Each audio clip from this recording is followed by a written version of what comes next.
Lesson 4 हमारा है, lesson 10 है, लाइट रिफ्लेक्शन एंड रिफ्रैक्शन, प्रकाश का परावर्तन और अपवर्तन। पाठ का नाम है। रिफ्लेक्शन माने होता है परावर्तन और रिफ्रैक्शन माने होता है अपवर्तन। रिफ्लेक्शन कहते किसे हैं? जैसे हमने यहाँ पे प्लेन मिरर ले रखा है, ये जो सीधी पट्टी खींची गई है ये प्लेन मिरर के लिए है, ये प्लेन मिरर है।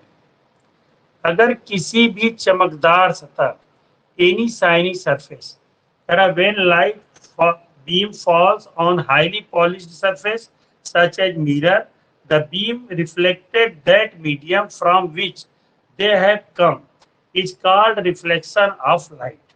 प्रकाश की किरण किसी चमकदार सतह पर पड़ने के पश्चात जिस माध्यम से आई थी, मतलब जिस मीडियम से वो आई थी, उसी मीडियम में वापस चली जाए तो इसको हम क्या कहते हैं? लाइट का रिफ्लेक्शन कहते हैं। इसे प्रकाश का परावर्तन कहा जाता है। परावर्तन का नियम क्या होता है? परावर्तन में 3 चीजें दिखाई देती है। एक नॉर्मल होता है, नॉर्मल एक काल्पनिक रेखा है जो कि हम अपने मन से खींच के रखे रहते हैं। एक लाइट बीम आती है जो वहां पे रिफ्लेक्ट करके गिरती है, एक स्थान पे गिरती है, उसे हम इंसिडेंट रे कहते हैं। एक लाइट बीम होती है जो रिफ्लेक्ट होकर वापस जाती है, उसे हम रिफ्लेक्टेड रे कहते हैं। एक लाइट बीम जो गिरती है उसे इंसिडेंट रे, और एक लाइट बीम जो वापस जा रही है उसे हम रिफ्लेक्टेड रे कहते हैं। 2 बातें हमारे समझ में आ गई। और नॉर्मल क्या होता है? जो मिरर पर 90 अंश का एंगल बना रहा होता है, या लाल रंग से हमने नॉर्मल को दिखाया है, ये 90 डिग्री का मिरर ये एक काल्पनिक रेखा है, इमेजिनरी लाइन है। और इंसिडेंट रे और रिफ्लेक्टेड रे क्या है? ये हमारी वास्तविक रेखाएं हैं जो हमको दिखाई देती है। अब दूसरी बात पे हम आते हैं, लॉ ऑफ रिफ्लेक्शन क्या कहता है? प्रकाश के परावर्तन का क्या नियम है? पहला नियम है the angle of incidence is equal to the angle of reflection, माने आपतन कोण का मान परावर्तन कोण के मान के बराबर होता है। माने कि जो एंगल ऑफ इंसिडेंस है वो एंगल ऑफ रिफ्लेक्शन के बराबर होगा। अब यहाँ पे देखिए एंगल ऑफ इंसिडेंस क्या होता है? जो आपतित किरण है, इंसिडेंट रे जो है, और नॉर्मल के साथ जो एंगल बनाएगी, यहाँ पे आई एंगल का फॉर्मेशन कर रही है, यहाँ आई एंगल बना रही है, तो आई एंगल का जो फॉर्मेशन कर रही है ये क्या है? एंगल ऑफ इंसिडेंट कहलाएगा। ये एंगल ऑफ इंसिडेंस क्या कहलाएगा? जो आई एंगल का फॉर्मेशन ये नॉर्मल के साथ कर रही है, ये आई एंगल, ये एंगल ऑफ इंसिडेंस कहलाएगा। इसी को हम एंगल ऑफ इंसिडेंस कहेंगे। अब दूसरे नंबर पे बात करते हैं एंगल ऑफ रिफ्लेक्शन, जो नॉर्मल के साथ यहाँ पे एंगल फॉर्मेशन हो रहा है, नॉर्मल के साथ जो ये एंगल फॉर्मेशन हो रहा है आर, ये क्या कहता है? एंगल ऑफ रिफ्लेक्शन कहलाता है। इसको हम एंगल ऑफ रिफ्लेक्शन कहते हैं। तो पहला नियम है the angle of incidence is equal to the angle of reflection. वो एंगल ऑफ रिफ्लेक्शन के बराबर होता है, मतलब आई की वैल्यू आर के वैल्यू के i angle i equal to angle r के बराबर होती है। दूसरा नियम ये कह रहा है द इंसिडेंट रे मतलब कि जो किरण हमारी आपतित हो रही है, ये वाली जो हरे रंग से दिखाई गई है किरण, ये इंसिडेंट रे है। ग्रीन कलर से जो हमने किरण को दिखाया है ये इंसिडेंट रे है, ठीक है। और दूसरा जो नॉर्मल है वो गोल्डन कलर से दिखाई दे रहा होगा आपको, थोड़ा पीलापन लिए हुए। और रिफ्लेक्टेड रे जो है ये वायलेट कलर से दिखाई दे रही है, बैंगनी कलर की दिखाई दे रही है। तो हम इन तीनों चीजों को अलग अलग स्पष्ट रूप से देख सकते हैं। यहाँ पे क्या है? मिरर हमारा रेड कलर पे हमने बनाया है, प्लेन मिरर बना रखा है यहाँ पे। अब हम इसमें क्या दिखा रहे हैं कि जो रिफ्लेक्टेड रे, इंसिडेंट रे जो नॉर्मल के साथ जिस कोण को बनाते हुए जाती है उसी कोण से आती है, ये तीनों बिंदु ओ पर, यहाँ पॉइंट ओ है जहां पे इंसिडेंट रे, रिफ्लेक्टेड रे और नॉर्मल एक ही प्लेन में एक ही बिंदु पर स्थित होते हैं। ये दूसरा नियम है। कि the incident ray, the normal to the mirror of cut the point of the incidence and the reflected ray all lie in the same plane. ये सब क्या कहते हैं, ये सभी क्या होते हैं, at the same point in the incidence, एक ही बिंदु पर एक ही जगह स्थित होते हैं, वो बिंदु पर एक ही प्लेन पर स्थित हैं. इसे हम लॉ ऑफ रिफ्लेक्शन कहते हैं. लॉ ऑफ रिफ्लेक्शन क्या है, जो इंसिडेंस एंगल होगा वह एंगल जो होगा नॉर्मल और इंसिडेंस रे के बीच में बना हुआ एंगल होगा. जो रिफ्लेक्टेड एंगल होगा वह नॉर्मल और रिफ्लेक्टेड रे के बीच में बना हुआ एंगल जो होगा वह रिफ्लेक्टेड एंगल होगा. इन दोनों के मान आपस में बराबर होंगे. कभी भी भूल से भी इंसिडेंट रे और मिरर के बीच बने हुए एंगल को हम इंसिडेंस एंगल नहीं कहेंगे. ये दोनों कोणों के मान आपस में क्या होंगे, बराबर होते हैं. अब इसके बाद हम करते हैं स्फेरिकल मिरर की बात. स्फेरिकल मिरर होता क्या है, स्फेरिकल मिरर वह मिरर है जो किसी कांच के खोखले गोले, अगर मान लीजिए कोई फुटबॉल हमने ऐसी बनाई है जो कांच की बनी हुई है, मतलब कि हमने उसको कांच का बना रखा है, यानी कि हमने शीशे का बना रखा है और अंदर से खोखला है, हालो है, हालो स्फीयर है जो कि एकदम खोखला है अंदर से. उसको हम क्या करते हैं, काट कर हम स्फेरिकल मिरर उस पे से निकालते हैं. अगर उसमें हमने क्या कहते हैं, जो कांच है उसको अंदर से अगर हमने रंग दिया, जैसे यहाँ पे हमने अंदर से रंग दिया, तो ये उभरी हुई सतह क्या होगी, चमकदार हो जाएगी. और उभरी हुई सतह चमकदार हो जाएगी तो ये क्या बनाएगा, ये कन्वेक्स मिरर या उत्तल दर्पण का निर्माण करेगा. जब अंदर से रंगा जाएगा तो उभरी हुई सतह चमकदार होगी और ये कन्वेक्स मिरर या उत्तल दर्पण का निर्माण करेगा और ये भी क्या होगी, चमकदार सतह हमको दिखाई देगी. दूसरा स्फेरिकल मिरर है अवतल दर्पण, जिसे कनकेव मिरर कहते हैं.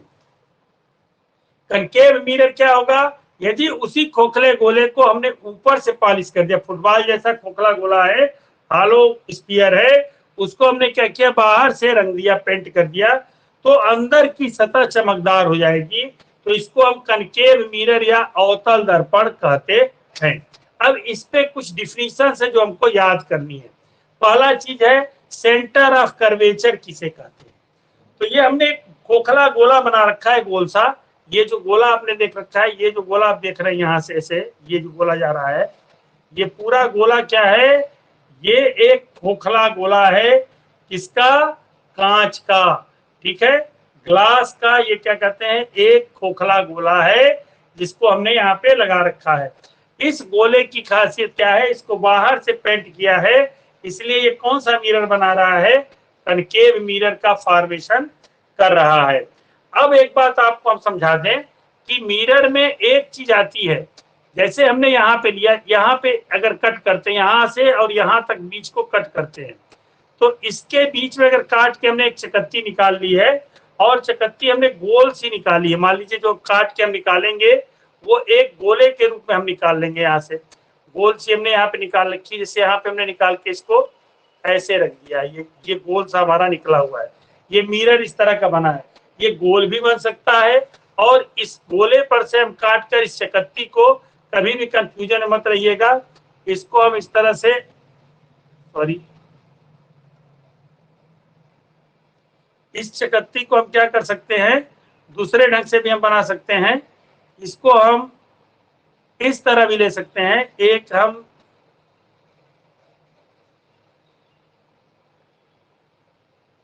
इस तरह का भी ले सकते हैं.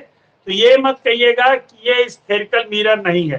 कारण क्या है, आपको एक बात बता दें, अधिकतर लोगों के दिमाग में ये रहता है कि स्फेरिकल मिरर होने का मतलब उसका गोल होना है, सर्कुलर होना जरूरी है. सर्कुलर होना जरूरी नहीं है. आप जो मोटरसाइकिलों में देखते हैं चौकोर तरह के भी मिरर लगे होते हैं, लेकिन क्या कहते हैं, वो स्फेरिकल मिरर हैं. स्फेरिकल मिरर का किसी स्फीयर में से काट कर निकाला गया होना जरूरी है. अब देखिए क्या चीज है, जैसे हमने यहाँ पे ये मिरर लिया और इस मिरर का ये सेंटर पॉइंट हो गया ये, तो ये कहलाएगा पोल, P कहलाएगा। और इसमें यहाँ सेंटर पॉइंट हो गया ये, जहां विकर्ण काटेंगे ये P कहलाएगा।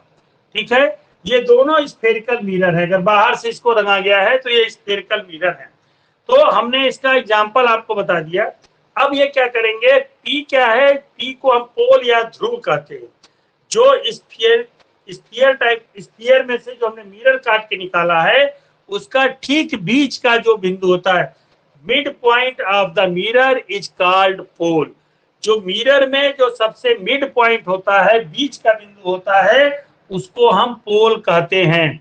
सेंटर ऑफ कर्वेचर क्या है, the centre of curvature of A spherical mirror is the centre from which sphere that cut. तो सेंटर ऑफ कर्वेचर क्या होगा, जो वक्रता केंद्र जिसको हम कहते हैं, इसको हम क्या कहते हैं हिंदी में, वक्रता केंद्र कहते हैं। क्या कहते हैं, वक्रता केंद्र कहते हैं। किसी भी गोली दर्पण का वक्रता केंद्र क्या होगा, वह उस गोले का केंद्र होगा, सेंटर होगा, जिसको हमने C से डिनोट किया है। ये हमने C से डिनोट कर रखा है यहाँ पे, जिसको हमने C से डिनोट किया है, ये सेंटर ही क्या कहलाएगा, सेंटर ऑफ कर्वेचर कहलाएगा। किसी भी स्फेरिकल मिरर का जो सेंटर ऑफ कर्वेचर होगा वह क्या होगा, उस गोले का, the centre of that sphere from which spherical mirror is cut from is called centre of curvature. जिस गोले से वह गोली दर्पण काट कर निकाला गया है, उस गोले का केंद्र ही क्या कहलाएगा, सेंटर ऑफ कर्वेचर कहलाएगा। दूसरी चीज, सीपी क्या है, सी और पी को मिलाने वाली रेखा, यानी कि पोल और सेंटर ऑफ कर्वेचर को मिलाने वाली रेखा प्रिंसिपल एक्सिस कहलाती है।